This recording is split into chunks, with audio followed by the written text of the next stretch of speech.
Dialoguemos con la Biblia en compañía de Raquel Godara.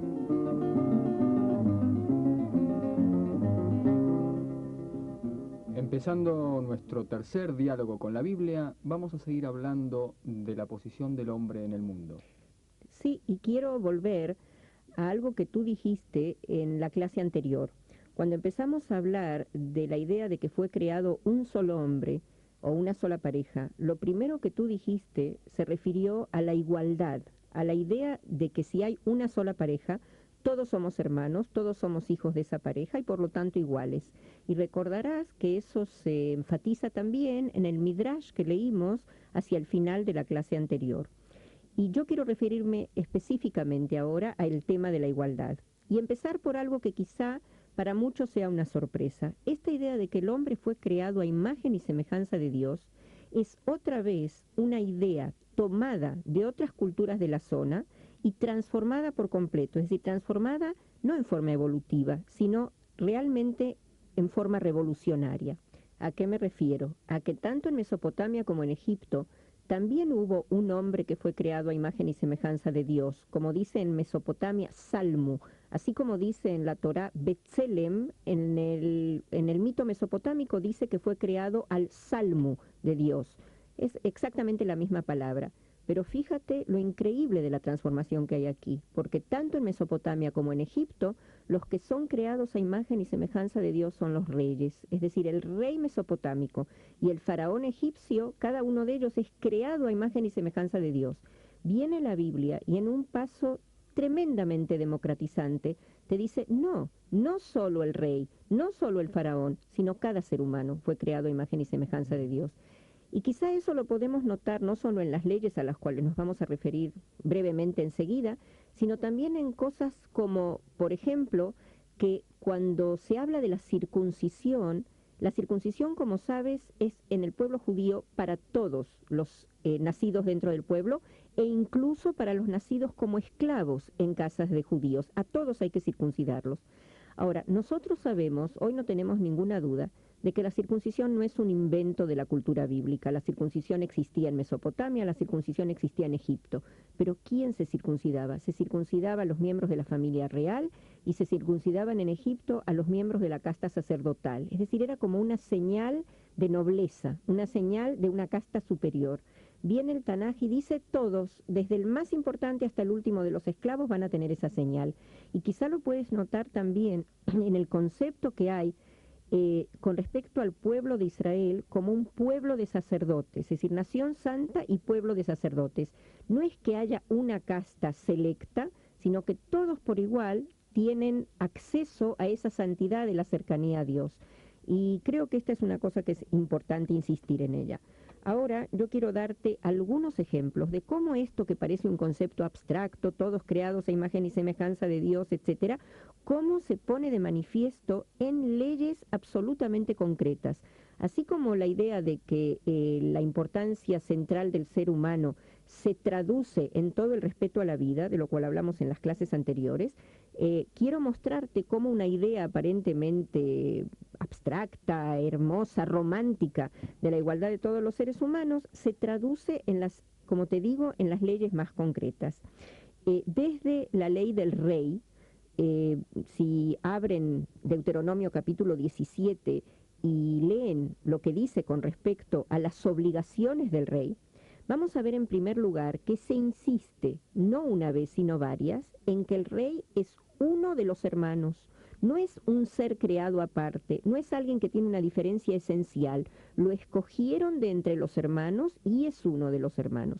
Y termina diciendo, después de que se le advierte que no puede tener muchos caballos, ni mucho oro, ni muchas mujeres, es decir, para no esclavizar al pueblo, se le dice al final que debe tener un libro de la ley junto a él para leerlo todos los días de su vida, para que no se eleve su corazón por encima de sus hermanos. Es decir, que jamás se olvide que es un ser humano del pueblo igual a todos los demás. En realidad tengo que hacer una corrección, no es de las obligaciones del rey de lo que se habla aquí, sino de las limitaciones que él debe tomar en cuenta. Lo que estos versículos hacen es insistir en que el rey no puede considerarse un ser divino, un ser que está por encima del pueblo, sino un ser que recibió una función que el pueblo le adjudica. Y quizá el ejemplo más impactante de la diferencia entre el estatus del faraón en Egipto y lo que se quiere enseñar sobre el estatus de los líderes en Israel es la cuestión de las tumbas. Mira, las pirámides egipcias son la señal máxima del poder absoluto de la deificación de los faraones. Y piensa qué pasa con la tumba de Moisés. Moisés no tiene tumba. Es quizá la forma más sofisticada, pero más rotunda de decir, para nosotros también Moisés no es más que un ser humano y no recordamos el lugar de su tumba para no idolatrarlo.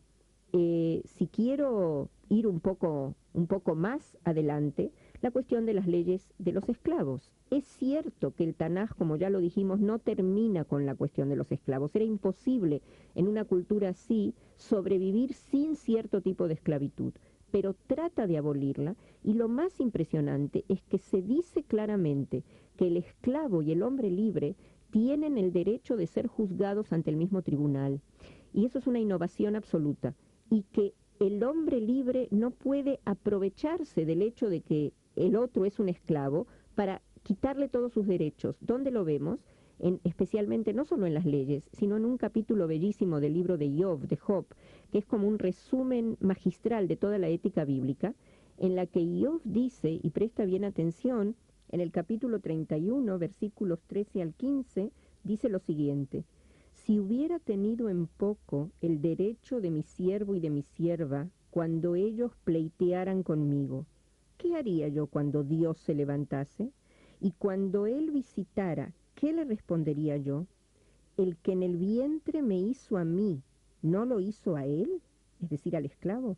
¿Y no nos dispuso uno mismo en la matriz? Es decir, en esencia, yo el amo y mi esclavo, el último de mis esclavos, somos absolutamente iguales como seres humanos porque tenemos un mismo Padre.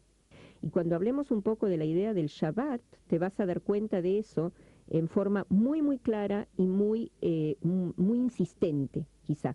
Y si hablo de cuestiones revolucionarias del pueblo judío o de la Biblia, no sé si alguna vez oíste esa historia acerca de los 6 grandes judíos que cambiaron el mundo o que hicieron una contribución importantísima al mundo, ¿verdad?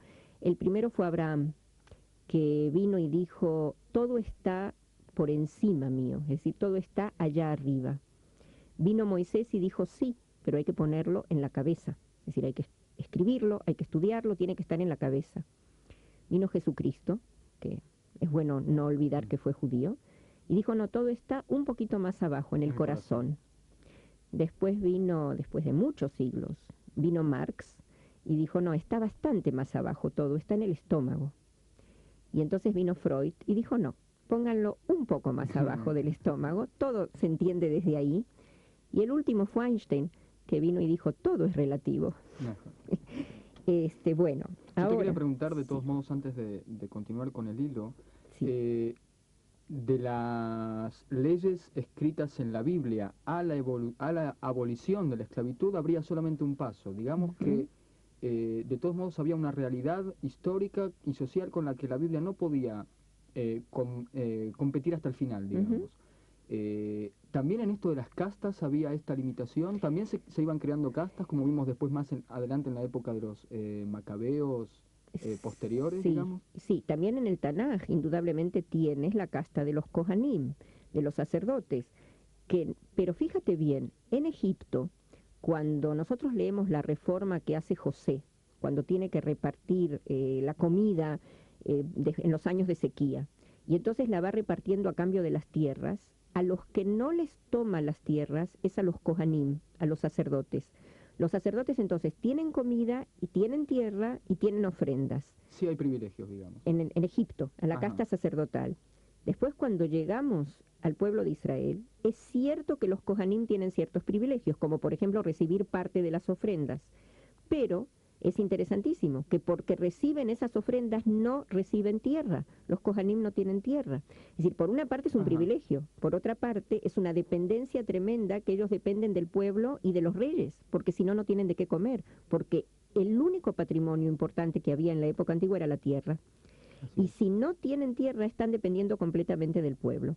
Así que por una parte sí son algo, un grupo separado, como una familia a la que se le encomendó una misión especial. Y tienen ciertos privilegios. Por otra parte, eso está equilibrado por el hecho de que no tienen tierra. Con eso se termina con el privilegio total que tenían los sacerdotes en Egipto. Ahora, es cierto que aquí yo ya hablé en la primera clase, en la introducción, antes de que empezáramos esta serie, de la infinidad de opiniones y posiciones diferentes que podemos detectar en la cultura bíblica. No es una cultura monolítica. Se reflejan ahí ideas de diferentes sectores, posiciones de diferentes épocas. Y aquí también tenemos probablemente énfasis de un lado en la universalidad y de otro lado en la particularidad. Pero yo quiero leerte algunos de los otros lugares del Tanaj en los que se habla y en los que se resume prácticamente la idea esta de la igualdad. Indudablemente, amarás a tu prójimo como a ti mismo. Pero no solo eso, en el mismo capítulo en el que leemos amarás a tu prójimo como a ti mismo, el capítulo 19 de Levítico, leemos, eso es en el versículo 18.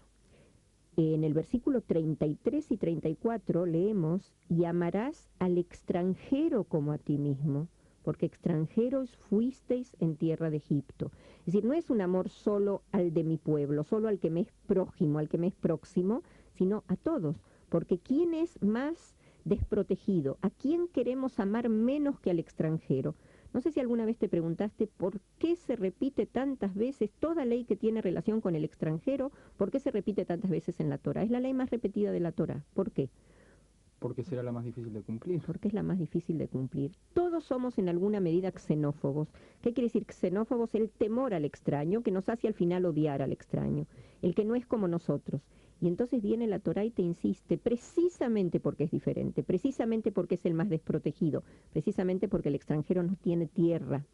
No te ensañes con él. A él es al que le debes más protección. Si tenemos un huérfano de nuestro pueblo, una viuda de nuestro pueblo, hay algo instintivo en nosotros que nos hace protegerlo. Pero al extranjero siempre lo primero es el rechazo. Entonces cuídate. A él tienes que amarlo. Ahora, otra ley muy impresionante, y si recuerdas la diferencia con Atenas, aquí es muy, muy profunda, dice, la misma ley rige para el extranjero y para el natural del país. ¿Sí? Es decir, no hay diferencia entre las leyes que rigen para el que nació hijo de Israel y para el que vino a vivir con los hijos de Israel. Es cierto que hay que hacer una aclaración. Cuando nosotros leemos aquí la palabra extranjero, que en hebreo dice ger, claro que hoy ger significa converso, pero en la época bíblica no tiene nada que ver con la conversión, porque lagur quiere decir vivir, y era el que vivía conmigo sin ser de mi pueblo. ¿Cómo sabemos que no tiene que ver con la conversión? Porque dice que nosotros fuimos geirim en Eretz Mitzrayim, fuimos extranjeros de ese tipo en la tierra de Egipto, y no quiere decir que nos convertimos. Ahora, ese extranjero tiene todos los derechos y es un igual. Hay otro tipo de extraños que se llama nohri. Ese no es alguien que vive conmigo, es alguien que vino como transeúnte o como comerciante o como bracero para trabajar en una época en la que no hay trabajo. Ese no tiene los mismos derechos. Pero alguna vez vamos a tratar de entender por qué. Pero quiero leerte algo más sobre la cuestión de la igualdad, y es algo escrito muchísimos años después de la época de la cual estamos hablando. Fue escrito en 1797 por un rabino que se llamaba Pinjas Eliyahu Horovitz. Y él escribió una de las cosas que a mí me parecen más hermosas sobre esta idea de la igualdad. Dice, la esencia del amor al prójimo es que el hombre ame a todo el género humano, a todo ser humano, sea del pueblo que sea y hable el idioma que hable, porque es un ser humano a su imagen y semejanza, es decir, a la imagen y semejanza de Dios, como él, y se ocupa de poblar el mundo, o construye, o ara, o siembra, o comercia, o es artesano. Y gracias a estas cosas el mundo permanece y se sostiene como debe ser. La sociedad humana es literalmente como una persona formada de muchos miembros y de muchas partes, y cada individuo es como una parte del cuerpo completo. Lo que dice, amarás a tu prójimo como a ti mismo, no se refiere específicamente a Israel, sino a tu semejante, que es todo ser humano, porque todo ser humano es como tú, y todas las naciones están incluidas, y cada uno es semejante a otro ser humano. Ahora, esto se relaciona con una discusión que hay en el Talmud entre Rabí Akiva y un rabino mucho menos famoso, un sabio. Nosotros decimos rabinos usando un título anacrónico, porque en la época del Talmud no hay rabinos, hay sabios y maestros, y otro sabio que se llama Ben Azai, menos famoso que Rabí Akiva, pero que aquí lleva las de ganar en la discusión. Rabí Akiva dice, amarás a tu prójimo como a ti mismo, es la ley más importante del Tanaj. Es lo más importante que se dice en el Tanaj, en la Biblia. Viene Ben Azai y dice, no, hay algo más importante que eso. ¿Qué es lo más importante? Lo que dice en el capítulo 5 de Génesis, este es el libro de las generaciones de Adán, el día en que Dios creó al hombre, lo hizo a semejanza de Dios. Varón y hembra los creó y los bendijo y les puso por nombre Adán, el día de su creación.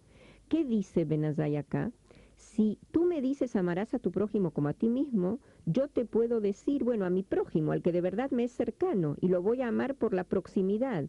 Viene Ben Azai y dice, no, lo vas a amar porque es tu hermano, porque todos somos hijos de la misma pareja. Y eso, por lo tanto, es el fundamento sobre el cual después se puede construir amarás a tu prójimo, pero el fundamento es la comprensión de que todos somos de una misma familia.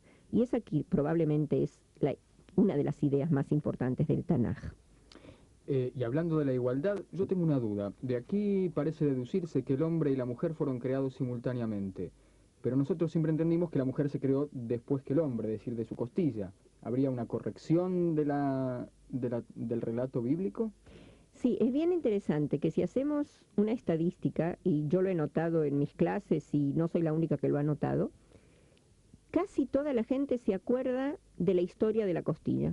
Y casi nadie se acuerda de esta historia. Hay dos historias. Esta dice que el hombre y la mujer fueron creados simultáneamente. Y enseguida voy a tratar de demostrarte que de esta historia y de otros lugares del Tanaj se deduce que el hombre y la mujer ambos fueron creados de la misma manera y a imagen y semejanza de Dios. De esta historia casi nadie se acuerda. ¿De qué nos acordamos? Que la mujer fue creada de la costilla porque el hombre la necesitaba, que está supeditada a él, etc. Y esa quizá es una de las formas más interesantes y más claras de comprobar algo de lo cual hablamos antes, hace varias clases, y es que los mitos, de alguna manera, reflejan lo que la gente cree de su sociedad y lo que cree correcto. Y por eso, porque estamos en una sociedad en la que, claro que la mujer ha avanzado muchísimo en las últimas décadas, pero de todos modos se sigue viendo como una minoría, de alguna manera, no dueña de todos sus derechos. No es casual que ese sea el mito que más recordemos, cuando en el Tanaj hay dos mitos diferentes. Uno de ellos es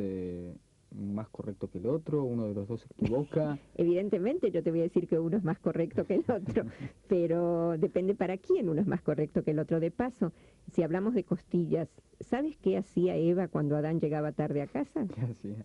Le contaba las costillas. A ver si Bueno, no le faltaba otra. Sí, ahora vamos a volver a la seriedad. Mira, de acuerdo a la gran mayoría de los estudiosos bíblicos de hoy, hay muy pocas excepciones, aunque hay entre los estudiosos importantes, el texto del primer capítulo del Génesis corresponde a una de las últimas fuentes o de las últimas corrientes que entraron en el Tanaj. Se la considera como producto de la corriente que llamamos P, de Priestley, es decir, la corriente, hay 4 corrientes, yo no los quiero confundir demasiado con esto, pero se considera que el primer capítulo es fruto de la corriente P y el segundo capítulo en el que se habla de la costilla es fruto de la corriente J, del nombre de Dios. No, como te digo, no quiero insistir mucho ahora en los detalles, pero la mayoría de los estudiosos supone que la corriente P es bastantes siglos posterior a la corriente J y que en realidad refleja ideales de ciertos sectores que habían concebido un concepto más abstracto y más avanzado de la religión y que tenían en sus mentes la imagen de un mundo ideal. Como no tenían pensamiento filosófico, lo hacen también en forma de una narrativa, de un relato. Y vamos a ver cuáles son los elementos de la perfección del mundo que se esbozan en el capítulo 1. Pero uno de ellos, en el que quiero detenerme ahora, es realmente la cuestión de la mujer. Si nosotros leemos con cuidado, con detenimiento estos versículos, y como te dije, algunos más, vamos a darnos cuenta de que aquí indudablemente se habla de una igualdad esencial entre el hombre y la mujer. Mira, vamos a ver, dice claramente que cuando Dios dice en el capítulo 1, versículo 26, vamos a crear al hombre a imagen y semejanza de Dios, hagamos al hombre a imagen y semejanza de Dios. Y después sigue diciendo, y creó Dios al hombre a su propia imagen, a la imagen de Dios lo creó, macho y hembra los creó. No hay aquí ninguna distinción, es decir, el hombre está formado.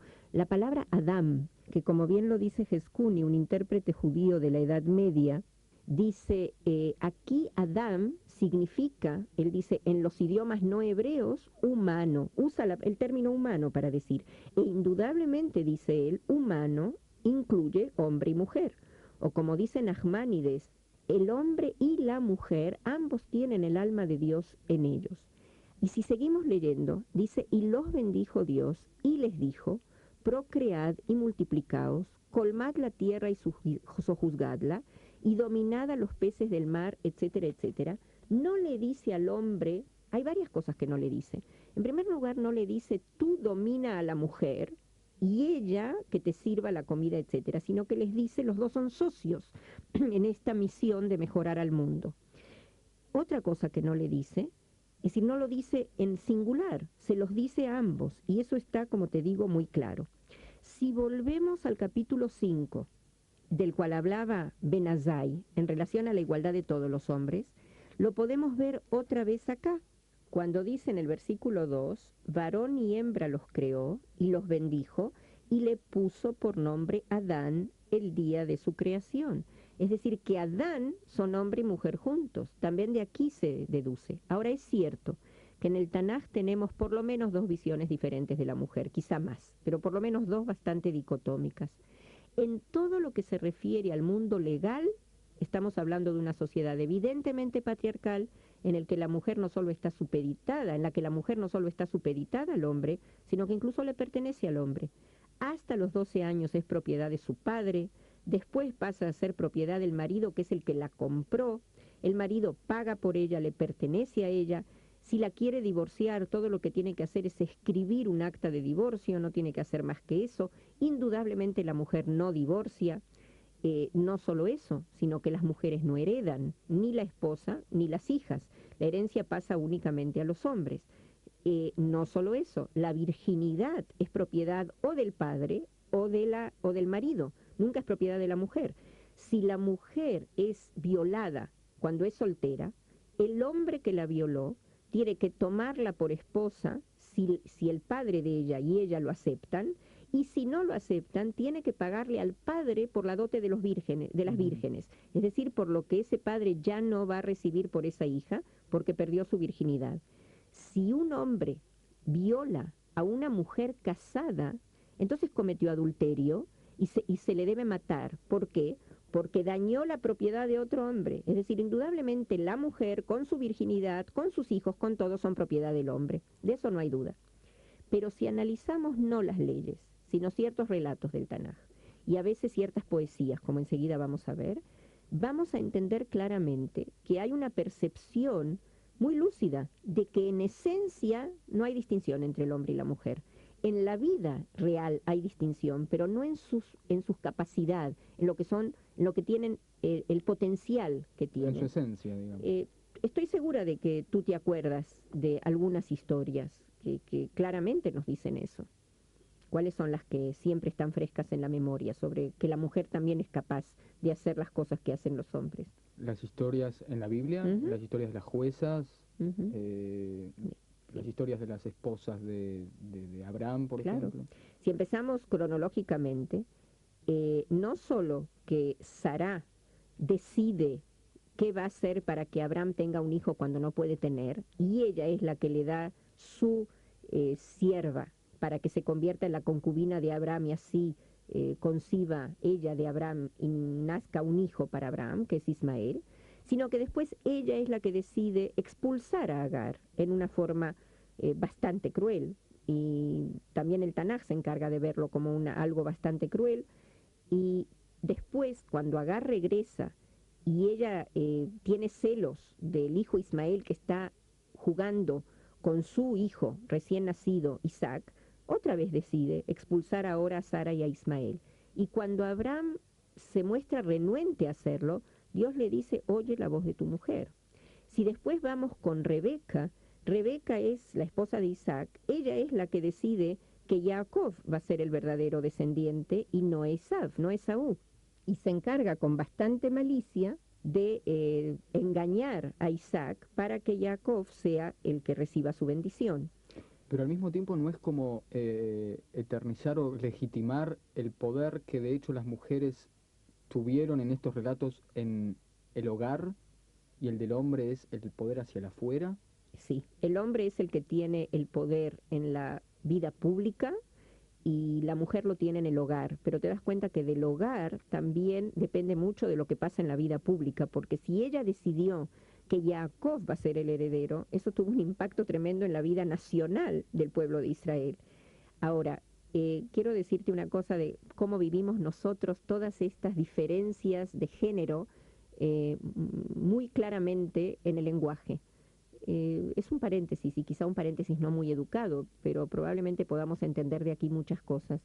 ¿Te fijaste alguna vez cómo en español, cuando se dice un hombre público, se dice un hombre muy importante, de personalidad, que influye en el destino de todos los seres humanos, por lo menos en los que viven alrededor de él? ¿Y qué queremos decir cuando decimos una mujer pública? Mira, Exacto. sin pensarlo, cómo el lenguaje te está mandando un mensaje tan claro de lo que piensa sobre hombres y lo que piensa sobre mujeres. Otro hombre de la noche y mujer de la noche. Claro. Ahora vuelvo. Está bien, es cierto lo que dices, el papel importante de la mujer en el hogar, pero tú misma hablaste de Débora. Y Débora no era nada menos que una lideresa militar. Después se convierte en una especie de juez. Juez aquí en el libro de Jueces no quiere decir alguien que juzga en un tribunal, sino que quiere decir alguien que dirige los destinos del pueblo, un salvador. Es cierto que Débora le dice al general Barak que no es bueno que ella vaya con él o por él a la guerra, porque el pueblo lo va a despreciar porque le da la victoria a una mujer. Es decir, aquí tienes precisamente las dos posiciones. Ella puede hacerlo, pero la sociedad no lo ve bien. Si el Tanaj te está diciendo la mujer es capaz de hacerlo, ¿qué pasa con la sociedad que se va a burlar de un hombre que le va a dar la victoria a una mujer? Es decir, aquí tienes claramente las dos percepciones. Tenemos más, tenemos no solo a Débora, sino tenemos a alguien mucho menos conocida, pero quizá no menos importante, quizá más importante, la profetisa Juldá. En el libro de Reyes y en el libro de Crónicas se repite 2 veces la historia del rey de Yehudá que manda a consultar con una profetisa, y no es una profetisa en el sentido de adivina, sino que es una profetisa del mismo nivel y en el mismo sentido en que fueron Isaías, Jeremías, Ezequiel. No quedó un libro de ella, quizá no lo guardaron porque era una mujer, pero la historia está. Vinieron a consultar con ella los consejeros del rey. Y seguramente recordarás la historia de Ruth y Noemí, en la que Noemí, que sufrió algo relativamente parecido a lo que sufrió Job, perdió a toda su familia. Una mujer de una familia rica, de una familia encumbrada, que por el hambre deciden irse fuera de Israel. Y bueno, ahora no vamos a entrar a toda la historia, pero muere su marido, mueren sus hijos sin haber tenido descendencia, y ella se queda sola con sus nueras. Y protesta en contra de lo que Dios le hizo. Pero en vez de Job, que se queda años y años, o por lo menos muchos meses, tratando de entender por qué le pasó algo tan inexplicable y tan injusto a sus ojos, Ruth dice que fue injusto, y Noemí, y les dice a sus amigas en el pueblo cuando regresa, no me llamen más Noemí, que quiere decir agradable, llámenme Mará, que quiere decir amarga, porque Dios me amargó mucho. Y también le dice algo parecido a sus nueras, pero en vez de sentarse a especular, o a llorar, o a gritar, o a discutir, lo que hace es emprender inmediata acción. y ella, por sus medios y con la ayuda de Ruth, reconstruye su vida. Y es cierto que para reconstruirla hasta el final necesitan un hombre, porque están viviendo en una sociedad patriarcal y van a perder todo lo que tienen si no tienen el hombre que las proteja. Pero ellas son las que trazan toda la trama y las que llevan a Boaz, al hombre, a tomar a Ruth. Y es muy interesante que Boaz le dice a Ruth, yo haré todo lo que tú me digas, y ella es la que diseña el programa.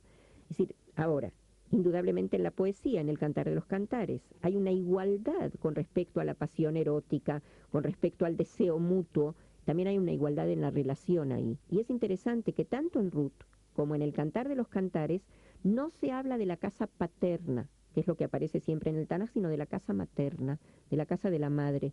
Y a lo mejor es bueno, como dice una gran profesora de literatura en la Universidad de Hebrea, pero que se dedica mucho al estudio del Tanaj como arte literario, dice, y a lo mejor es bueno que a veces vayamos a la casa de la madre para encontrar ciertas cosas hermosas que se pueden encontrar, no solo en la casa del padre. Quizá lo más elocuente en este sentido sea el proverbio número 31, que se suele leer en las casas tradicionales el viernes en la noche. Mucha gente lo reconocerá cuando yo diga que es el proverbio o la poesía que se llama Eshet Hail, mujer de virtud. Así es. Y claro que ahí alaban a una mujer que tiene que hacer tantas cosas para ser alabada, que yo siempre me digo, si necesita realmente desvivirse para lograr todo lo que esta mujer logra, mejor quizá no recibir tantos elogios. Hay como una exigencia de ganarse permanentemente la igualdad, ¿no?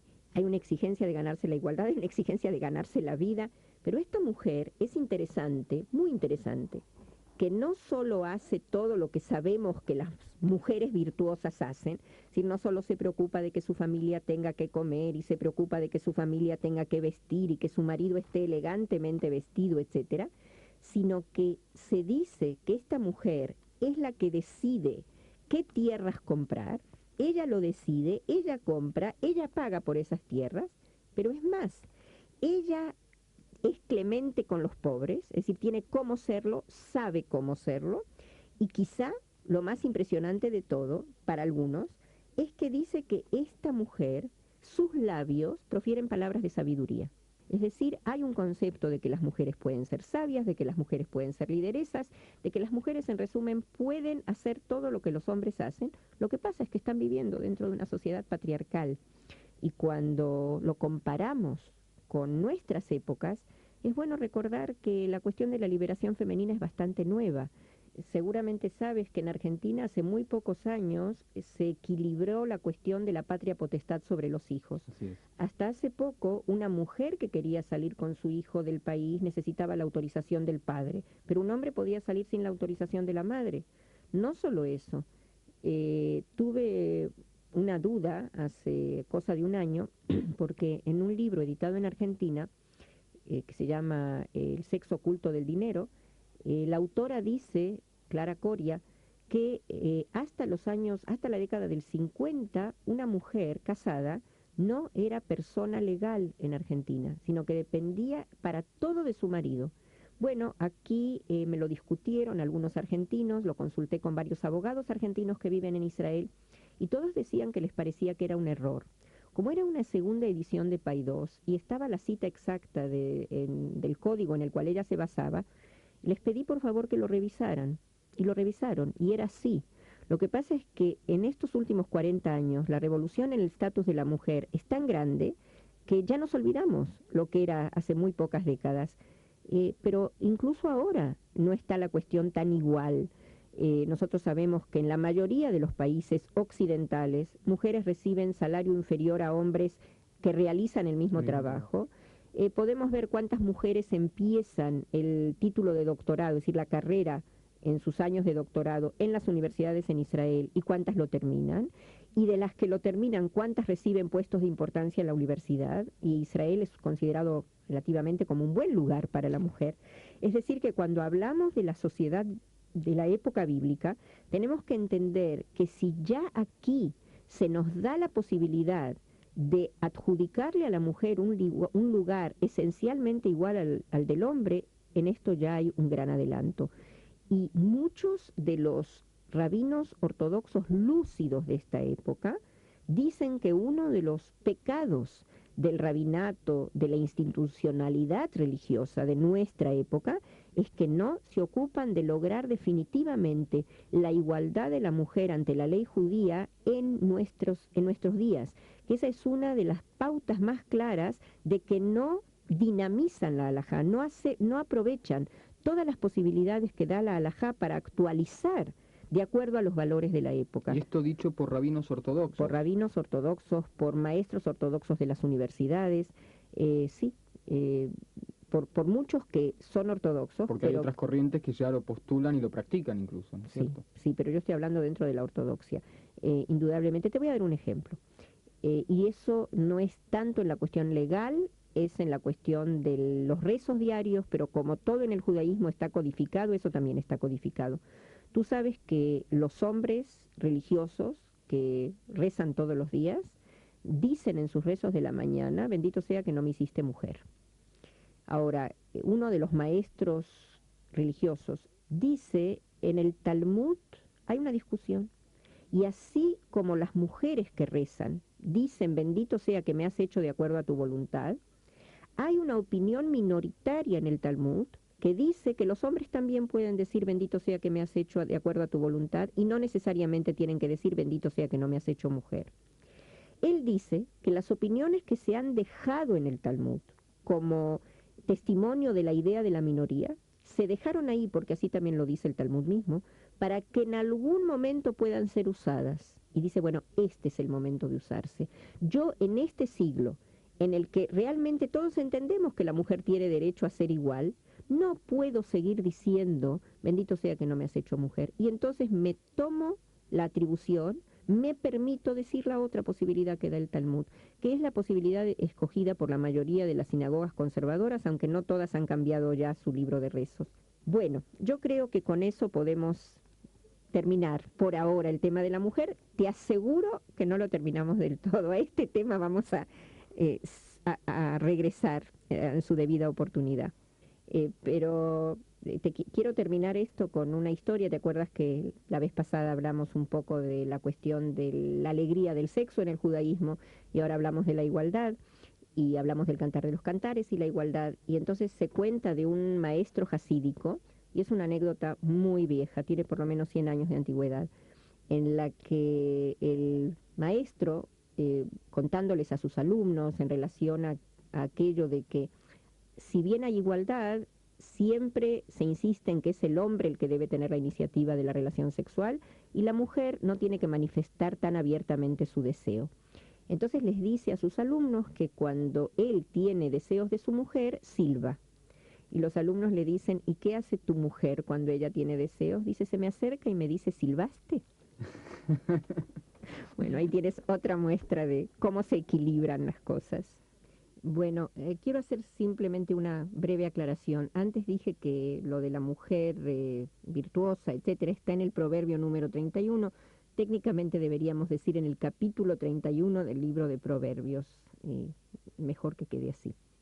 Todo lo que estamos diciendo sobre el lugar del hombre como rey en este mundo, representante de Dios en la tierra, etcétera, ¿no nos hace sentir demasiado omnipotentes? ¿No se corre el peligro de que el hombre pisotee todo lo que tiene alrededor, como es lo que ocurre en la realidad?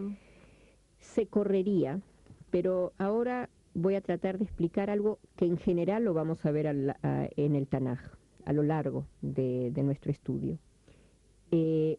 Muchas veces hay como una sensibilidad en el Tanaj mismo de que hay cosas que pueden ser mal entendidas. Y entonces hay que hacer como una especie de corrección técnica, como se suele decir en la bolsa cuando las acciones suben demasiado, que hay que bajarlas. Lo mismo pasa acá. Podría comprenderse que el hombre es como un emperador absolutista que puede hacer con lo que está a su alrededor lo que se le da la gana. Pero fíjate bien en varias cosas. En primer lugar, yo te dije que se le dice que va a gobernar este mundo, pero no se le dice que puede gobernar a otros seres humanos. Se le dice los animales, los peces, etcétera. No se le dice que va a gobernar a la mujer, pero hay algo más. Si seguimos leyendo un poco, te vas a dar cuenta que al final del capítulo se le dice qué es lo que puede comer. No sé si pusiste atención en eso, muchas veces lo pasamos así a la ligera, sin detenernos, pero fíjate bien qué es lo que se le permite comer. En el versículo 29 dice, y dijo Dios, he aquí que os he dado toda planta de semilla de toda la faz de la tierra, y todo árbol que porta frutos que dan simiente, y para vosotros será como alimento. Y a toda bestia terrestre, y a toda ave del cielo, y a todo lo que se mueve sobre la tierra, donde haya un alma viviente, le he dado todo vegetal por alimento. Quiere decir que tanto a los seres humanos como a los animales les permitió comer únicamente vegetales. Indudablemente Dios no era el Dios de los argentinos, era un Dios que quería que los seres humanos fueran vegetarianos. Y ese es el ideal aquí en este capítulo, el ser humano vegetariano. No vayan a creer que yo lo soy, pero reconozco que ese es el ideal. Pero es el ideal también de una corriente religiosa, la corriente reformista, que seguramente se habrá basado en esta parte del capítulo para postular como ideal, tampoco es que lo practiquen del todo, pero postulan como ideal el vegetarianismo. Sí, no solo la corriente reformista, pero antes de insistir en esto del vegetarianismo, quiero decirte algo más.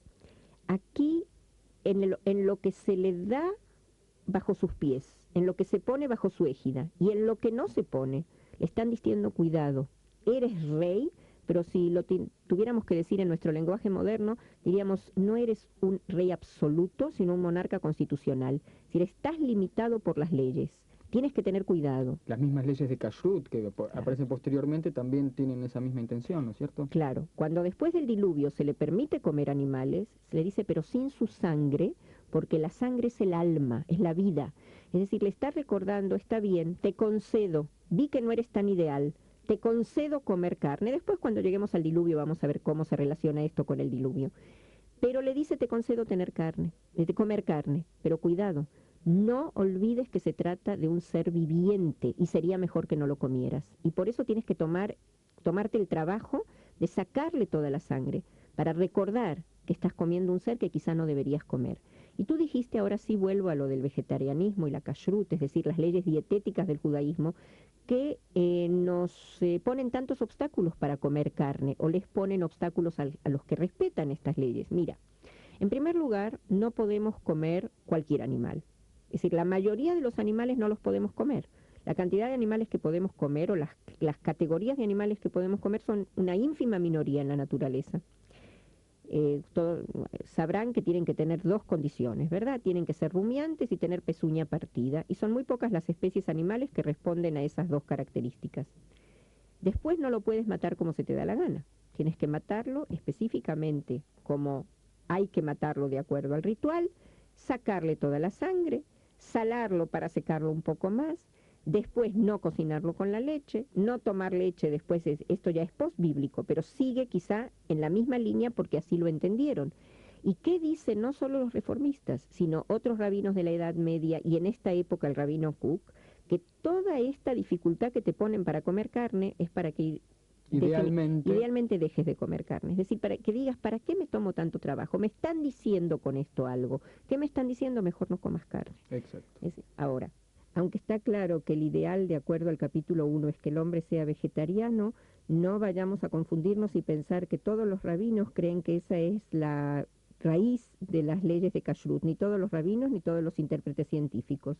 Ahora, no es la única señal que hay en este capítulo de que no creas siempre que eres como Dios. Es decir, ten presente que también eres de los seres de este mundo y que tienes en común con los animales. ¿Qué es lo que tienes en común con los animales? Primero, que te reproduces. El único que no se reproduce es Dios, es decir, tú no eres Dios, en eso eres un animal. Y en segundo lugar, porque comes. Es decir, comes vegetales, pero comes igual que los animales, comes lo mismo que comes ellos. Es decir, aquí ya hay algo de esa dicotomía del ser humano, de la cual vamos a hablar muchísimo en las clases sobre el paraíso, de que el ser humano por una parte es o se siente igual a Dios, y por otra parte se sabe parte de este mundo, como vamos a ver después, hecho de la tierra y del polvo de este mundo, del material más vil. Volviendo a tu pregunta sobre el control perverso o destructor que el hombre puede tener de este mundo sintiéndose dueño y señor de él, y no tan responsable, quiero contarte que hace poco más de 10 años, en la primera convención internacional llamada por la UNESCO para tratar del tema de la ecología, uno de los participantes, de los más importantes participantes que abrieron la convención, dijo que él creía que la cultura judeocristiana es la culpable de todo el deterioro de la naturaleza, porque realmente el hombre se creyó en serio que es dueño y señor de todo, y entonces puede hacer con esto lo que le dé su mejor gana, sin pensar en las generaciones venideras, etcétera. Cuando lo oí me hizo acordar a un libro que escribió un periodista importante israelí en la década del 50, después de una visita a la India. Y él dice que llega a la casa de un hindú culto, muy importante en el lugar en el que vive, y que invitó en honor del visitante de Israel a varios de sus amigos. Y para presentarlo cuenta lo siguiente, y te lo voy a leer. Dice: los habitantes de Israel pertenecen a la religión judía, que es muy rara y sumamente atrasada. Tienen un libro que no ha llegado a estas regiones, se llama la Biblia. Este libro comienza con un relato sobre la creación del mundo. ¿Saben ustedes cómo fue creado el mundo según ellos lo imaginan? Durante 7 días trabajó Dios y creó primero el cielo y la tierra, la luna y las estrellas, luego la tierra y los mares, luego los animales y las aves, y todo para la cima del universo, el objeto de toda la creación. ¿Y saben ustedes quién es ese ser superior a todas las criaturas? Ninguno de los allí presentes, todos hindúes, pudo adivinar. Trataron, pero no lo lograron. El hombre, respondió el dueño de casa. Todos irrumpieron en sonoras risotadas. Si es así, ¿para qué fueron creadas las estrellas, a las cuales el hombre no necesita? ¿Y para qué los buitres y las águilas, el loro y el avestruz? ¿Para qué todo el universo y lo que contiene? ¿Dónde reside la lógica de tal suposición? El dueño de casa sonrió. La lógica es muy simple. Ellos se han inventado esta leyenda para que puedan hacer todo lo que les plazca, para que puedan ir tras sus instintos sin ningún freno. Dijeron que el hombre es el objetivo de la creación para que pueda pisotear a todas las demás criaturas, ser cruel con todo lo existente, exterminar todo lo que caiga en sus manos, ya que todo es inferior a él. Todo fue creado únicamente para él, el mundo fue construido para que él lo destruya. Como les dije desde un principio, no son sino salvajes. Luego menciona el dueño de casa el deporte de la cacería y lo describe en la forma más detallada y espeluznante, y llega a la conclusión de que tampoco el hombre puede confiar en otro hombre que piensa que el mundo ha sido creado para él. Y agrega: y de aquí todas las guerras, y de aquí también la bomba atómica. Y quiero decirles que esta parte del libro termina cuando el dueño de casa insiste en que el visitante de Israel regrese a su hotel en una rickshaw, es decir, en uno de esos carritos, arrastrada por un hindú de tez oscura. Es decir, no está bien que el caballo tire del carrito, porque el caballo es un ser de igual dignidad que el ser humano, como el último de los mosquitos, y por eso se puede morir la gente de hambre y no comer las vacas. Pero eso está bien. Lo que está mal es que el ser humano se sienta superior a los animales. Pero quiero decirte otra vez que el Tanaj ya estuvo consciente de ese peligro. Y hay tremendas limitaciones al uso que el ser humano puede hacer de la naturaleza, desde el Tanaj en todo el judaísmo en adelante. Sin embargo, yo estaba pensando que quizás hay algo de cierto, en el sentido que cuando hay un relato en la Biblia, los lectores pueden tomar elementos y acentuarlos más que otros. Aun cuando haya elementos que van a equilibrar esta suposición de que el hombre es el rey del mundo, lo que queda después para la posteridad es que es el rey del mundo, y no quizás los otros elementos equilibrantes. Bueno, sabes que ningún texto puede ser responsable por las interpretaciones que le den, aunque cierta medida de responsabilidad tiene que tener, y por eso creo que las leyes, porque tú puedes interpretar un relato, pero la Torá te dice que tienes que seguir las leyes, y si entiendes las leyes vas a ver tus limitaciones. Mira, enseguida vamos a llegar a la idea del Shabbat. Y el Shabbat es la primera limitación. Es decir, no puedes trabajar la tierra todo el tiempo que a ti se te dé la gana. Tienes un límite. 6 días la puedes trabajar, pero el séptimo tienes que descansar. Con eso te están diciendo, otra vez, eres un monarca limitado. Dios es absoluto y no tiene límites en esta concepción, pero tú los tienes desde el principio. No hay, ¿cómo puedes entender esta historia, sino, o este concepto del Shabbat, sino que te están diciendo, entre otras cosas, cuidado, la tierra te pertenece, pero no las 24 horas del día, 365 días al año. Hay ciertos límites a tu uso o abuso de la naturaleza. Lo mismo si piensas en el séptimo año calendario en el cual la tierra tiene que descansar. Es decir, 6 años la tienes que trabajar, la puedes trabajar, pero el séptimo tienes la obligación de dejarla descansar. No la puedes sembrar, no la puedes arar, lo que crece ahí espontáneamente ese año es para los pobres, no es para ti. Es decir, no eres un dueño absoluto de la tierra, eres un dueño limitado. Pero te voy a leer algunas de las otras leyes que a mí me parecen impresionantes. En el libro de Deuteronomio, en las leyes de la guerra, dice lo siguiente: cuando pusieres cerco a alguna ciudad, peleando contra ella muchos días para tomarla, es decir, cuando sities una ciudad, cuando le pongas sitio, no destruyas su arboleda metiendo en ella hacha, porque de ella comerás, y no la talarás, porque no es hombre el árbol del campo para venir contra ti en el sitio. Es decir, en el momento en que los hombres están con los instintos más desenfrenados en la guerra, es el momento de llevarse todo por delante, en el que de verdad me siento más que dueño y señor de todo, ahí tienes que pensar, los árboles no.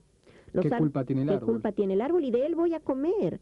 Es decir, ten presente que esa naturaleza te tiene que servir también después, que no la puedes acabar en el momento que así tú lo quieras, sino que piensa siempre en el futuro y en lo que esa naturaleza significa para tu futuro y para el de tus hijos. Te voy a decir algo más en relación a esto. Dice, cuando estés arando, es decir, tú sales a arar, se te ocurre poner un buey y un asno para que aren. Está absolutamente prohibido, también en una ley de Deuteronomio del capítulo 22. ¿Por qué? Porque hay que tener consideración por los animales. Si tú pones a un buey y a un asno, no tienen la misma fuerza. Uno va a tirar más que el otro y el otro va a sufrir. Entonces, también eso tienes que tener consideración. Pero quizá en este sentido de la compasión por los animales, lo más impresionante es la ley que dice que no le pondrás bozal al buey cuando esté arando. ¿Qué quiere decir?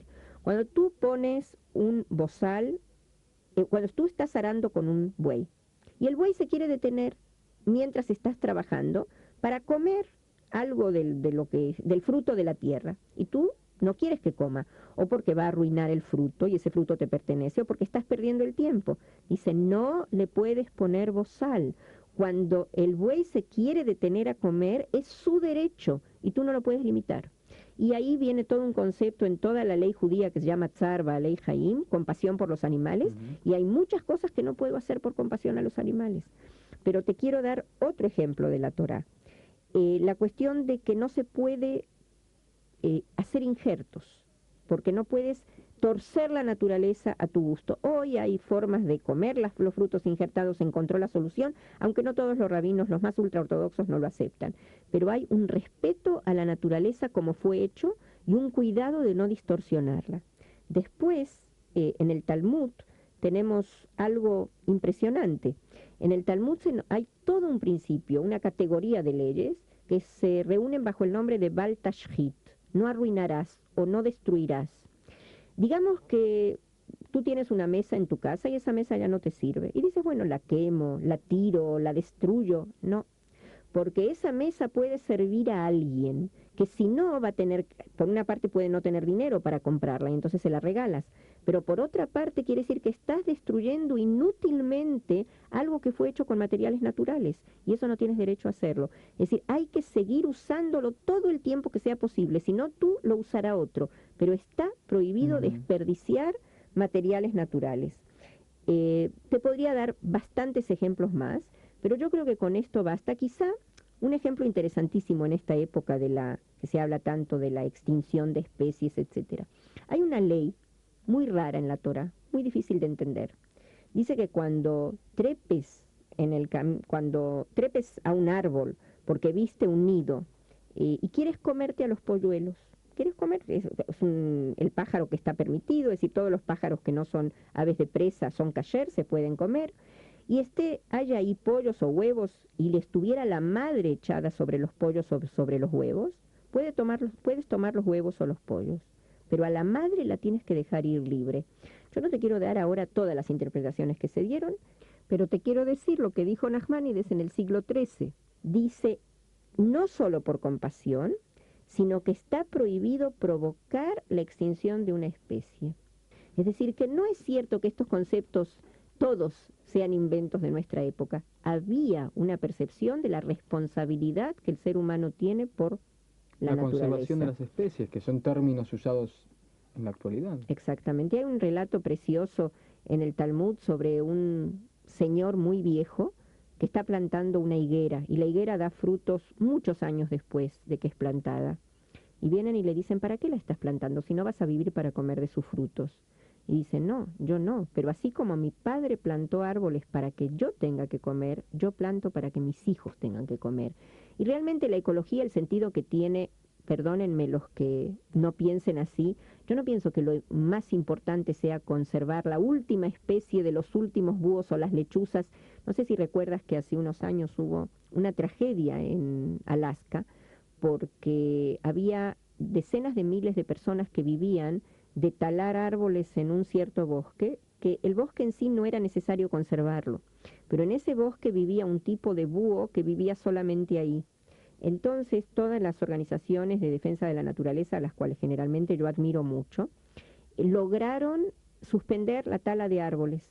Y las familias que vivían ahí alrededor, no solo que empezaba a deteriorarse su posición económica, sino que a raíz de eso comenzó a haber más violencia en la familia, los hombres que no tenían de qué vivir se embriagaban, se ponían agresivos, es decir, hubo un daño tremendo, y yo creo que lo primero que tenemos que pensar es en el egoísmo humano, tenemos que pensar en los seres humanos, y la ecología tiene sentido para poder preservar las próximas generaciones de seres humanos, y eso es lo que dice aquí, cuando dice estoy plantando así como plantó mi padre para mí.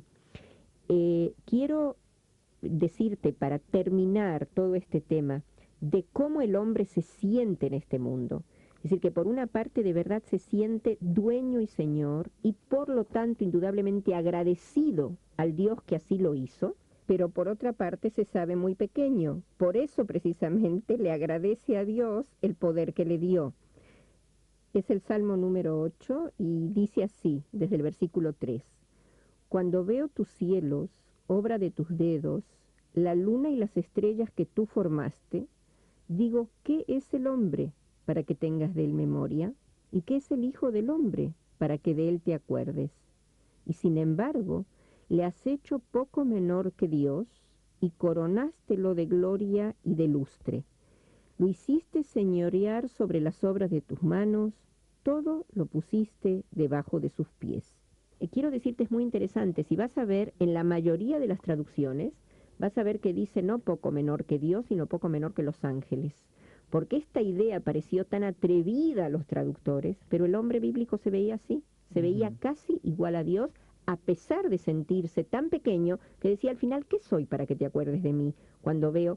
Bueno, esa es la sensación yo creo con la que todos vivimos. Por una parte nos vemos en un momento de la naturaleza realmente ínfimos, vemos toda esa grandeza y nos sentimos totalmente subyugados y pequeñitos. Por otra parte sabemos que sin nosotros el mundo no funcionaría como funciona, para bien y para mal.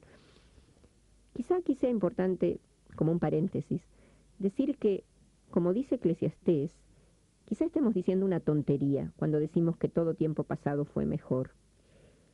Hace poco leí un artículo muy interesante de un biólogo, filósofo y biólogo americano, que dice, ¿realmente pensamos lo que decimos cuando sostenemos que todo tiempo pasado fue mejor? Cuando pensamos en las epidemias que había apenas 100 años, que familias perdían a todos sus hijos, 7, 8 hijos en una epidemia, dice, basta ir a un cementerio en Estados Unidos y empezar a ver tumbas de hace 100 años para ver esa tragedia de una pareja que perdía 8 o 9 hijos en una epidemia de difteria, o a veces se moría también uno de los progenitores, ¿Y cuántos niños morían en el momento del parto? Es decir, solamente si pensamos en eso, ya vamos a ver que a pesar de que decimos, uy, era mejor criar hijos antes, no, no es cierto. Y que es una visión así de idealizar el pasado. Bueno, eso Uno lo va dijo. lavando el pasado de sus impurezas, ¿no es cierto? Uno va lavando el pasado humano de las impurezas. Y cuando uno lee textos de hace 300 años, de hace 400 años, ve a veces las mismas quejas de los padres y de los maestros con respecto a la falta de respeto de los niños, etcétera. Y hoy en día uno se queja de la juventud cuando en la juventud de uno los adultos se quejaban de la juventud, ¿no? Absolutamente.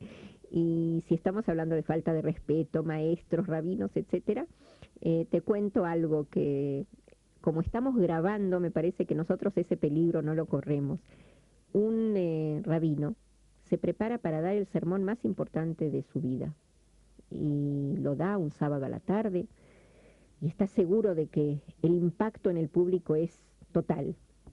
A la mañana viene una señora y le dice, rabino, por su sermón de ayer no pude dormir toda la noche. Y el rabino le dice, sí, ¿qué fue lo que te hizo tanta impresión? Dice, no, rabino, lo que pasa es que cuando duermo de día no puedo dormir de noche. Bueno, quiero aclarar que todo este paréntesis que hice sobre la idealización del pasado, lo hice por algo que a veces me parece un poco peligroso. Hay ciertas corrientes antiprogreso, románticas, que de verdad dicen el progreso ha traído grandes calamidades, el progreso nos ha apartado de la naturaleza. Es cierto que hay que limitar nuestro abuso de la naturaleza, es cierto, y estoy totalmente de acuerdo en eso, de que hay que tomar la mayor cantidad de medidas para evitar que la naturaleza se siga dañando, pero la idealización del pasado, la lucha en contra del progreso, nos trajo bastantes calamidades en este siglo y es bien importante estar consciente de ese peligro de corrientes que idealizan el pasado. Esta idealización del pasado es nada más ni nada menos que una de las raíces del nazismo, por ejemplo. Ahora me estoy acordando, si me permitís, que en la clase anterior dijiste que ibas a explicar por qué seguiste leyendo hasta el versículo 3 del segundo capítulo, cuando leíste el capítulo de la creación. Y quiero agregar una segunda duda. ¿Por qué dice que Dios terminó su trabajo el séptimo día y no el sexto? Bueno, las dos preguntas están relacionadas. Para contestarte a la primera, quiero decirte que la división en capítulos que tenemos en todos los textos impresos de la Biblia es una división hecha por un obispo inglés llamado Langdon en el siglo XIII, y esa división no siempre se distingue por una buena separación de los capítulos de acuerdo al contexto, de acuerdo a los temas. A veces alarga un capítulo más allá del fin de la historia, a veces lo abrevia. No sabemos exactamente, o yo no sé exactamente por qué lo dividió así, pero indudablemente no siempre corta el capítulo donde lo debería cortar. Bueno, esta es la respuesta técnica. Ahora te darás cuenta que indudablemente estos versículos pertenecen a la primera historia.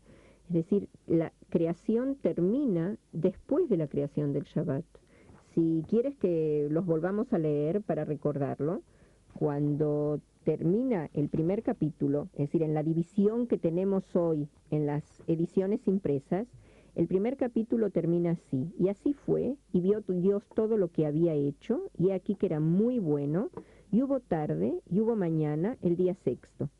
Pero si volvemos al capítulo 2, a los primeros versículos, dice, y fueron acabados el cielo y la tierra, y todas sus huestes, es decir, los astros, y habiendo terminado Dios el día séptimo la obra que había hecho, descansó el día séptimo de todo el trabajo realizado. Y bendijo Dios el séptimo día y lo santificó, porque en él descansó de toda la obra que había creado. Y te das cuenta que solo aquí termina. Es decir, claro, que el séptimo día forma parte de la creación, es una creación más, no es un espacio vacío. Muy bien, Marcelo. Gracias, exactamente. Y eso es la respuesta a tu segunda pregunta. ¿Por qué dice que aparentemente todavía trabajó el séptimo día? Dice, y acabó el séptimo día, porque lo que nos están diciendo, sin duda alguna, yo creo que no hay discusión aquí entre los intérpretes, es que no está terminada la creación antes de la introducción del Shabbat.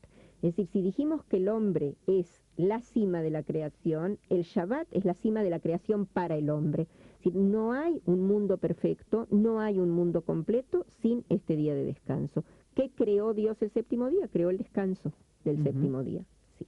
Y su santificación no es solamente un descanso de relajación y de mirar la televisión, sino por el contrario, ¿no? De contemplación y de... Nosotros del Shabbat vamos a hablar muchísimo, pero no sé si ahora, probablemente no, vamos a hablar o al final de este curso o en otro curso, porque no quiero interrumpir tanto la relación entre la primera historia de la creación y lo que pasa en el paraíso.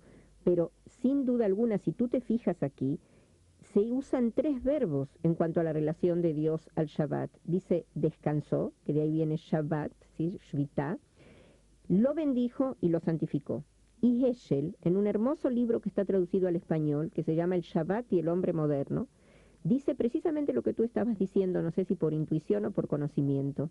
Dice, Shabbat, descansar, se refiere al descanso físico, santificó, se refiere al descanso del alma, y bendijo se refiere al descanso del intelecto.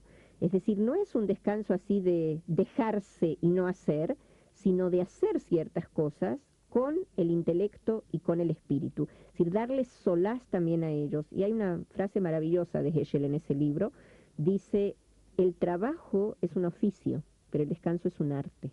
Y el Shabbat es un descanso artístico, pero de eso vamos a hablar, como te digo, en otra ocasión. Hay que saber descansar. Lo que creo haber leído anteriormente, es que la idea de un día de descanso ya existía en otras culturas de la zona del Medio Oriente antes de la creación bíblica. ¿Eso es así realmente? Sí y no, como en muchos de los rasgos o de los rastros que dijimos antes que las otras civilizaciones dejaron en la Biblia. Están las huellas, pero las reconocemos solamente por rasgos exteriores, mientras que su significado interno cambia totalmente. Mira, en la cultura babilónica y en toda la cultura mesopotámica se habla de 2 tipos de días. Hay el séptimo, el 14º, el 21º y el 28º día de cada mes, es decir, el 7, 14, el 21 y 28 del mes lunar, se consideran días desafortunados, son días de mala suerte, en los que el rey y algunos de los funcionarios y algunos de los sacerdotes tienen prohibido hacer ciertas actividades importantes, está prohibido también vaticinar en esos días, y el rey, te digo, algunas de las actividades muy, muy majestuosas no las puede hacer en esos días. Por otra parte, tenemos un día que se llama Shapatu, y eso seguramente te suena muy parecido a Shabbat, que es el día de la luna llena. Y ese día también es un día en el que se recomienda no hacer ciertas actividades. Ahora, ¿te das cuenta de que algo hay en común? Hay en común el nombre, hay en común algo de un día séptimo, pero la idea de es algo cíclico, de que cada tantos días hay un día especial. Cada 7 días, pero te das cuenta de que la idea es totalmente diferente. Es decir, en primer lugar, ahí es un día de mala suerte, mientras que el Shabbat es un día de júbilo, es un día de placer, como dice Isaías. Pero lo más importante es que no es un día en el que solo al rey y a algunos funcionarios les están prohibido hacer ciertas actividades, sino que es el día en el que todo lo que dijimos sobre la igualdad esencial del ser humano se pone de manifiesto. Porque mira, aquí se dice que Dios descansó. Después, en Éxodo, en los 10 mandamientos, y este día es tan importante que no solo que aparecen las 2 versiones de los 10 mandamientos en Éxodo capítulo 20 y en Deuteronomio capítulo 5, sino que es en ambos la ley más larga del Decálogo. Y si te fijas bien vas a ver que es la ley que separa o que une, quizás mejor decimos que une, las obligaciones de los seres humanos con Dios con las obligaciones de los seres humanos con otros seres humanos. Ahora, si lees los versículos en el Decálogo de Éxodo, vas a ver que dice que tenemos que descansar porque Dios descansó ese día, es decir, volvemos al motivo cosmológico, por decirlo así. Pero si lees en Deuteronomio, otra vez en el Decálogo del capítulo 5, vas a ver que dice que tenemos que descansar porque fuimos siervos en Egipto y Dios nos liberó, es decir, tiene su motivo nacional religioso, y para que descanse tu siervo y tu sierva como tú. También en Éxodo dice que tienes que descansar tu siervo y tu sierva y tu animal y todo lo demás, pero en Deuteronomio dice para que descanse tu siervo y tu sierva como tú. Y ahora fíjate qué interesante. Bastaría que dijera que descansen tu siervo y tu sierva. ¿Para qué tiene que agregar como tú? Son palabras que aparentemente están de más. Pero inmediatamente tenemos el eco de la famosa frase de amarás a tu prójimo y a ti mismo, amarás a tu prójimo como a ti mismo, que los dos en hebreo se traducen como, dice camoja, es decir, para que descansen tu siervo y tu sierva camoja, como tú, amarás a tu prójimo como a ti mismo, dice camoja. Ahora, ¿qué es lo que nos están diciendo acá? Que no es que amarás a tu prójimo en la misma medida que te amas a ti, eso es un absurdo, sino que lo amarás porque entenderás que la calidad de relación que él merece es la misma calidad de relación que mereces tú, porque es igual a ti en esencia. ¿Cuándo se pone de manifiesto eso en la forma más práctica, más real? En el Shabbat, en el que nadie usa al otro para sus fines, idealmente, y nadie es usado por el otro para sus fines. Como diría Kant, por lo menos en ese día, vemos en todo ser humano un objetivo en sí mismo y no simplemente un medio para nuestros fines. En el día en que estamos afirmando en forma práctica, no así en forma de filosofía o de ideales, sino en forma totalmente práctica, en este día somos todos iguales. Ninguno trabaja, todos estudiamos, todos leemos la Torá. Ahora, para los laicos, el Shabbat debería ser un ideal. Cómo practicarlo en forma no religiosa, y es bastante problemático, pero de eso todavía vamos a hablar. Pero yo quiero decirte que te fijes, nosotros decíamos en la clase de la introducción, en la que dialogué con Edgardo, de la importancia que el Tanaj puede tener para nuestros días, también para gente no religiosa. Y hablamos de los relatos del Tanaj, de las ideas del Tanaj, pero fíjate de esta idea y acción que es el Shabbat, que podríamos decir que, y alguna vez, como te digo, lo vamos a ver, es un compendio de todas las ideas y de todas las leyes del judaísmo. El Shabbat es el compendio de judaísmo, el compendio práctico. Ahora, fíjate bien lo que significa eso en nuestra época. En una época en la que estamos corriendo todo el tiempo tras los ídolos de nuestra época, que son el dinero y la carrera. Así es. Somos esclavos. Es decir, hay una frase maravillosa jasídica que dice: es maravilloso tener el dinero en el bolsillo, en la bolsa, pero qué terrible es cuando el dinero te tiene a ti en su bolsillo. Y nosotros hoy vivimos, algunos por dinero, algunos por el éxito profesional, realmente metidos en el bolsillo de algo que no somos nosotros. Y así nos enajenamos, perdemos de vista otras partes de nuestra personalidad, nos sentimos desconectados de nosotros mismos, nos sentimos parte de la profesión más que de nuestra propia personalidad. Viene el Shabbat y te dice: momento, respira, descansa. En este día no pienses en la carrera. Y Sos no algo más que tu profesión.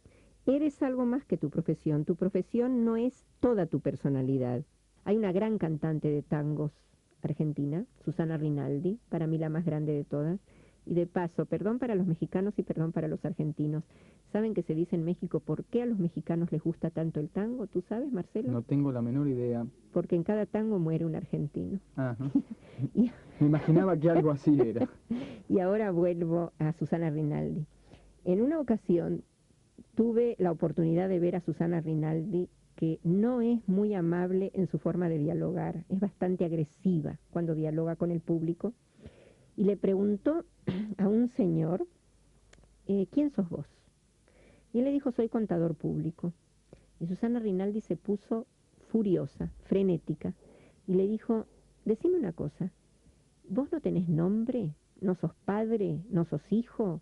¿No tenés algo más que tu profesión? Yo no te pregunté de qué te ganas la plata, te pregunté quién sos. Y vos me contestaste: soy contador público. Y aunque estuvo tan grosera que hubo un gran escándalo, ahí tengo que decir que se suspendió la función porque casi se llegó a golpes, dijo una cosa muy profunda. Es decir, le dijo: todo lo que eres es tu profesión, eres más que eso. Y probablemente una de las cosas más admirables que tiene o que debería tener la idea del Shabbat en nuestra época es ese recordar, como tú dijiste, que somos más que nuestra profesión. Que la profesión puede ser algo muy amado y no solo un medio para ganarse la vida, pero que si la convertimos en todo, la estamos haciendo un ídolo. Si en vez de que la profesión nos sirva a nosotros, nosotros nos estamos haciendo siervos de la profesión. Y no solamente estamos convirtiendo a la profesión en ídolo, sino rebajándonos a nosotros en nuestra condición humana a eso. A- a- Estoy totalmente de acuerdo, no tengo nada que agregar, pero parece que no puedo con mi genio y voy a agregar algo que creo que nos puede aclarar que esto es mucho más serio de lo que se puede pensar. Jay Lifton, un médico psiquiatra que hizo uno de los mejores estudios, el mejor de todos, sobre los médicos que colaboraron con los nazis, dice que uno de los motivos por los que colaboraron es que dejaron de pensar en sí mismos como seres humanos y pensaron solamente en su éxito como médicos. Y entonces, si eso es lo que se les exigía para seguir avanzando en su carrera médica, todo lo demás se deja de lado. En el Tanaj, la sensación es que el Shabbat es una de las leyes más sagradas y eso también se pone de manifiesto en el Talmud, cuando metafóricamente se dice, para recalcar su importancia, que el Mesías llegará una vez que el pueblo judío cumpla, de acuerdo a una versión, un Shabbat y de acuerdo a otra versión, 2 sábados, como es debido. Ahora, yo quiero insistir en que esto no quiere decir, desde mi punto de vista, eh, incluir todas las restricciones más ínfimas y más rígidas en las que se piensa cada vez más hoy. Si nosotros vemos las limitaciones que se ponen en ciertas corrientes religiosas, vemos que en vez del Shabbat como placer, se vive el Shabbat como casi como un martirio, no quiero decir estrictamente como un martirio, pero ya lo escribió Immanuel Rachman, que fue muchos años presidente de la Universidad de Barilán, un señor absolutamente ortodoxo, que dice hoy las restricciones que en ciertos círculos se imponen en el Shabbat hacen que se olvide por completo cuál es el objeto central de este día. Y eso es realmente una lástima. Ahora, como te digo, alguna vez veremos si este día puede tener un significado especial, incluso si se viaja en Shabbat, incluso si se oye música clásica en Shabbat. ¿Y sabes qué? Incluso si no se cree en Dios o si no se cree en la relación entre Shabbat y Dios. Y yo estoy convencida de que sí puede tener un sentido y un sentido muy hermoso. Uno de los grandes pensadores judíos modernos, Moisés es precursor del sionismo socialista, un socialismo muy humano, y de paso, él hizo la presentación entre Marx y Engels. Interesante eso. Escribió un libro muy lindo que se llama Roma y Jerusalén, que ya casi nadie lee, pero a veces vale la pena. Conocido, sí. Y Moisés Hess dijo que el Shabbat es el futuro de la historia. ¿Qué quiso decir con eso? Quiso decir que muchas veces nosotros pensamos que todos los ideales de libertad del ser humano, de igualdad del ser humano, son ideales irrealizables. Dice, viene el Shabbat y te muestra que es posible realizarlo, es posible lograrlo. Porque si hay un pueblo que una vez por semana logra vivir en una especie de sociedad ideal, quiere decir que el potencial de realización está. No hay que pensar que es una utopía irrealizable. Puede alguna vez, en un futuro, llegarse a vivir en una sociedad semejante a la que se logra el día Shabbat en una comunidad judía. Por eso es la comparación que llegaron a hacer algunos entre el marxismo y el judaísmo, en el sentido de quizás una comparación que puede sonar herética incluso, en el sentido de todos los hombres son iguales. Sí, yo creo que el marxismo tomó muchas cosas de los ideales bíblicos y ya lo comenté en la clase introductoria, pero indudablemente la comparación es muy superficial. Es decir, el judaísmo nunca habla de la propiedad común sobre los medios de producción, ni habla de que todos los hombres en realidad tienen que ser absolutamente iguales. El judaísmo entiende que no todos los hombres pueden ser absolutamente iguales, entiende que todos tienen que ser iguales ante la ley, que todos tienen que tener las mismas oportunidades, pero del Tanaj al marxismo hay un trecho tan largo como el tiempo que pasó. De todos ¿sí? modos, un rabino como Marshall Mayer ya ha dicho alguna vez, lo que los jóvenes encuentran en el comunismo, yo lo encuentro en el judaísmo. Sí, por lo menos en lo que se refiere al ideal de una sociedad mejor, a la posibilidad de construir una sociedad mejor, de que el hombre llegue a una sociedad que es más o menos como la que se describe idealmente en el primer capítulo. Quiero decirte que aunque los judíos siempre tuvieron la esperanza en el Mesías, generaciones anteriores eran menos solemnes que la mayoría de los judíos ortodoxos en esta generación, que probablemente por tanto temor a la amenaza del laicismo, etcétera, se hicieron mucho más rígidos que lo que eran las generaciones anteriores. Y te voy a contar una historia muy, muy vieja. Me la contó mi papá cuando yo era chiquita y entonces la historia ya era vieja. Resulta que un señor llega corriendo a su casa y le dice a su mujer, Sara, Sara, oí un rumor terrible. Dicen que el Mesías está por llegar. Y tú sabes que cuando llegue el Mesías, todos los judíos se van a tener que ir a Eretz Israel, es decir, todos se tienen que venir a Israel. Entonces dice, justo ahora tiene que llegar, cuando tenemos esta casa tan hermosa, cuando las hijas están tan bien casadas, tenemos los preciosos coches, todo está tan bien, justo ahora tiene que llegar. Dice, mira Moisés, no te preocupes, Dios nos salvó del faraón, Dios nos salvó de Amán, nos va a salvar del Mesías también. Bueno, se me ocurre ahora que ya sabemos que el mesianismo, o la esperanza en el Mesías, es una de las expresiones más claras de anticonformismo. Es decir, ¿qué digo cuando digo que espero la llegada del Mesías?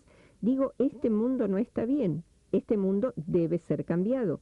Es una de las diferencias entre judaísmo y cristianismo. Si los judíos dicen, este mundo no puede ser evidencia de que el Mesías o el Salvador ya llegó.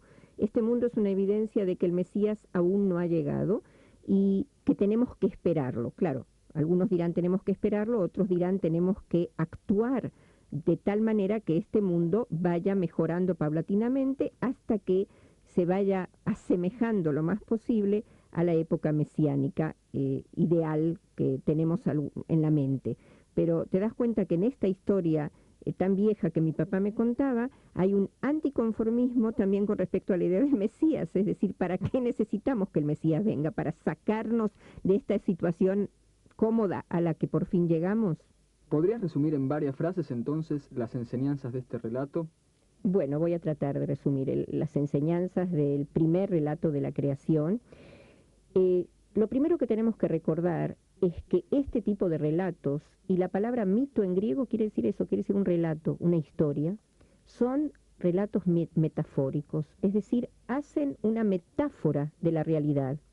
Y esa metáfora, por una parte, es producto de la realidad, y por otra parte, si es una metáfora bien construida, que los seres humanos se puedan identificar con ella, tienen un poder formador increíble, inmenso. Es decir, por una parte, nacen de la realidad, pero por otra parte tratan de darle una nueva forma a esa realidad. Ciertos mitos, porque muchos mitos eran elaborados para preservar la realidad, pero esta historia indudablemente quiere darle una nueva forma a la vida en sociedad.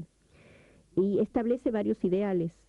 Dijimos que en esta sociedad ideal el hombre es monógamo, no lo dijimos, pero ves que le crea una sola mujer. Dijimos que es un hombre vegetariano, es decir, es una sociedad en la que no hay violencia, no se matan ni siquiera animales, no hay sangre derramada. Es una sociedad en la que se entiende la igualdad de todos los seres humanos, y a eso debería llegar la humanidad. ¿Por qué?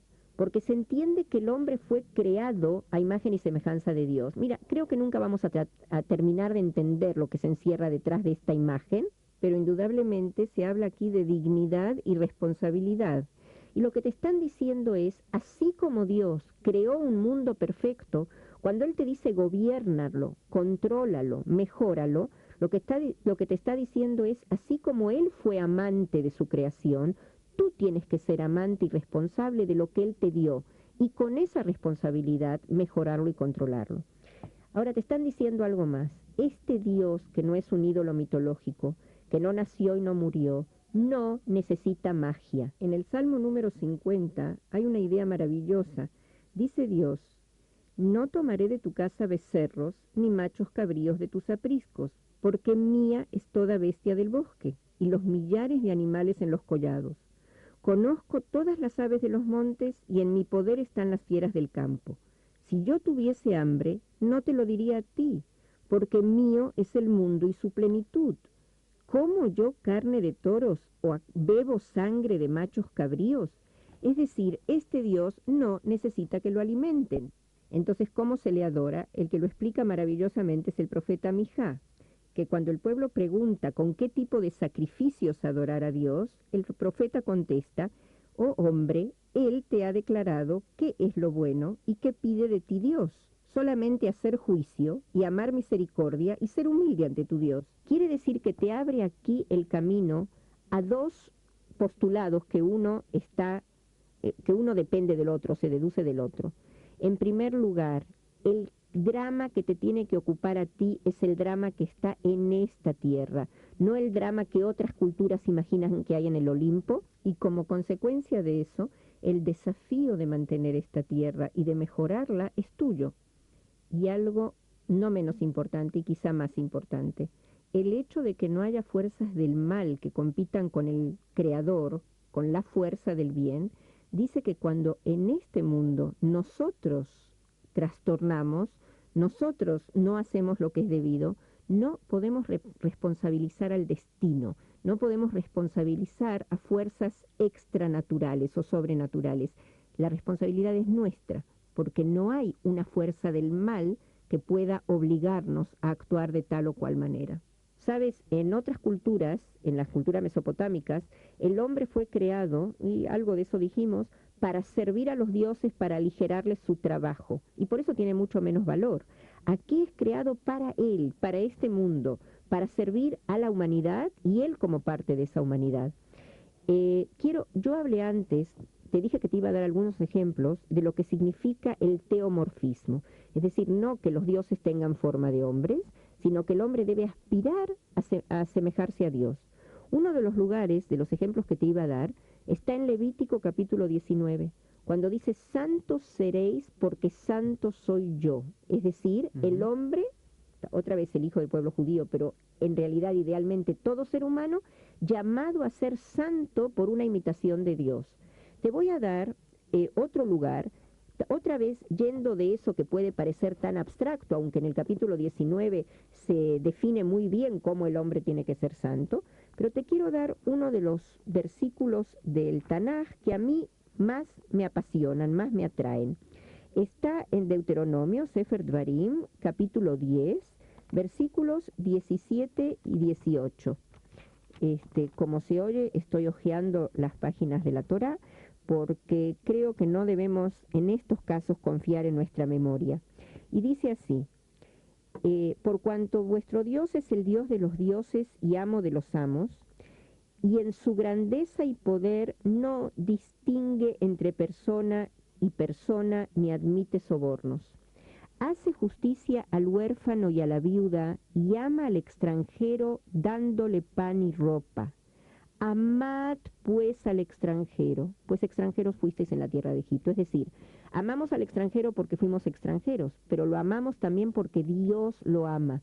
Nuestra obligación de proteger a la viuda, al huérfano y al extranjero es porque estamos obligados a imitar a Dios en estos caminos. Él los ama, entonces nosotros también los amaremos. Otro lugar maravilloso en este sentido lo tenemos en el profeta Jeremías, capítulo 9, versículos 23 en adelante. Dice, así dijo Dios, no se alabe el sabio en su sabiduría, ni en su valentía se alabe el valiente, ni el rico se alabe en sus riquezas, mas alábese en esto el que subiere de alabar, en entenderme y conocerme, que yo soy Dios, que hago misericordia, juicio y justicia en la tierra, porque estas cosas quiero, dice Dios. Es decir, que se nos exige conocer a Dios en sus medidas o en sus atributos de preocupación por los seres humanos para que nosotros actuemos así. Y quizá esa es una de las enseñanzas más democráticas de la Biblia. ¿En qué sentido? No solo en cuanto a quién es el depositario de nuestras acciones, sino a quién es capaz de realizar esas acciones. O en otras palabras, quién es el hombre ideal de esta sociedad. Mira, en Atenas el hombre ideal era el sabio o el artista. En Esparta el hombre ideal era lo que dice aquí el valiente, el militar. Pero no cada uno nace con la capacidad de ser un gran artista o un gran sabio. Y lo que te dicen es que cada uno de nosotros nace con la capacidad de imitar a Dios, que es la forma bíblica de decir lo que nosotros diríamos hoy, de cumplir con los ideales éticos. Dios es la representación de todos los ideales éticos. Y ahora quiero hacer hincapié en un punto que a propósito no dije cuando llegamos a ese lugar. Si te fijas, cuando Dios crea al ser humano, en el primer capítulo, hacia el final, hombre y mujer, hacia el final del capítulo, cuando termina toda la creación, no dice del ser humano que fue bueno, dice de la luz que fue buena, dice de la tierra separada de las aguas que fue buena, de muchas cosas dice que fueron buenas. Cuando termina la creación del ser humano, y vuelvan a leer el versículo, no dice que fue bueno. Es cierto que después de que crea el ser humano, dice que toda la creación fue muy buena, pero del ser humano en sí no dice que fue bueno. Interesante pensar por qué. Por ahí o se arrepintió o no le pareció tan buena, ¿no? Le o pareció, ¿sí? le pareció bueno de modo condicional. Absolutamente. Le pareció que el hombre nace con la capacidad de ser bueno, pero nace también con la capacidad de ser de otra manera. A diferencia de los objetos que están concluidos como deben ser, que son adecuados a su función y por eso son buenos, el hombre no está terminado. El hombre está en una constante evolución. Y aquí te voy a agregar un midrash moderno de lo que significa cuando Dios usa el plural y dice hagamos al hombre a nuestra imagen y semejanza. Hay quien lo interpreta diciendo que se lo dijo al hombre. Le dijo, por ahora no eres un ser como debes ser, un ser humano completo, vamos a ir haciendo a este ser humano juntos a través de la historia. Tanto Dios como el hombre. Es decir, que además le está dando una libertad para elegir. También puede elegir el camino del bien y el camino del mal. Eso es lo que lo hace hombre y a eso le vamos a dedicar mucho en las clases que vienen. Las clases sobre el paraíso, en las que vamos a hablar sobre todos los dilemas del hombre, el problema de la soledad, el problema del amor, el problema de la sabiduría, el problema de la muerte. Muy bien, entonces aquí terminamos nuestro tercer diálogo con la Biblia. Hasta luego.